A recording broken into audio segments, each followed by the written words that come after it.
makari ga dan makari sabanan ba dan makari ga dan makari sabanan ba dan makari ga dan makari. Jama'a assalamu alaikum, barkamu da sake saduwa a cikin sabuwar tashar nan tamu wato dan makari daga titi. Zamu fara yin shirye-shiryen mu. Wannan ne farkon zuwa tashar nan tamu, to kai mana subscribe kana ganin na mana alamar karawa za ka shirye mu da zaran mun dora.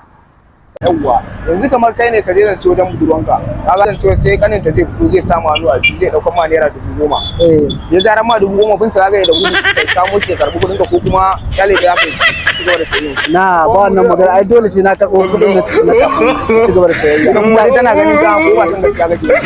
To amma a ganin ta kai ita in ne mata haka san gaskiya take na bashi. Kuma shi in gida dole ne ke he na shi sallama da share ya kawo muku. Ita za ka yi sallama da ita ko kuma shiga za ka yi kusa za ka yi. Sallama zan yi a cikin gidan su. A san gaskiya kake wanda bai. Ina ai magana harkar kuɗi daban so daban. In ita kuma dan so take min na Allah, yayin dole za ta ce yaron kai samu hanya ji. Ai sai da jira ya sauri ya gudu. To magana kenan. Kaga dole ba ta yi ba. Ina gaban ta ne kana jin kunyata. Inda kuna soyayya. Ban shiga gaskiya. Allah Gaskiya. Saboda san da ko ba auren da zaka yi ba ka bishi ba. Gaskiya bin shi zan yi. Ba auren da zaka yi ba. Ai idan na kyale misali yanzu idan na kyale ta. Idan na kyale shi ya tafi. Ban mai wani abu ba gaskiya zan dan abin nan gunta. Kwannan in daga baya ne na abu dai. Abin kuma yanzu idan gida ya shige fa. an gida shige a wannan kyale shi dan gaskiya. Ai ba zan shiga gidan ba. Inda yana son ta ba zan shiga gidan. Assalamu alaikum. Assalamu alaikum.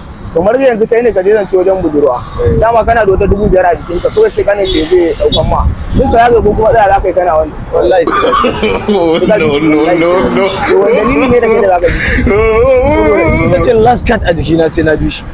in kuma da yawa fa In da yawa zan iya kare shi. kana jin kunya ta Ina jin kunya ta. iya aisha so zan yi ma Allah isa zan yi amsa ma da budurwanka. Yawa yanzu idan ka zo zance kofar gidan su budurwanka ya kanin ta zai zira ma hannu a ci kuma dama kana da naira 10,000. Idan ya dauka abin sa zaka da gudu ka riko shi ka karbi kudin ka ko kuma rabuwa kai da ita tana tsaya wajen ka.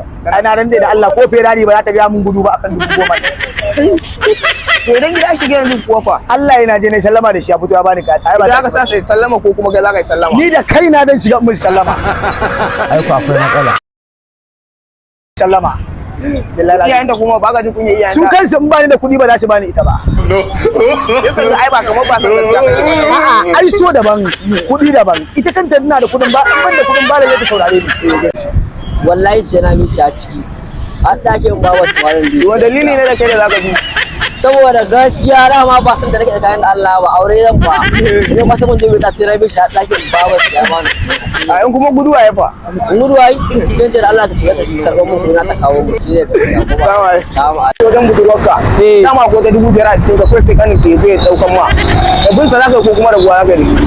Shi ne budurwar ta ko kuma ita ce budurwar ta? Ita ce mala. To akan me ba dan mishi ba dan uwarsa ya dauka mun 5,000.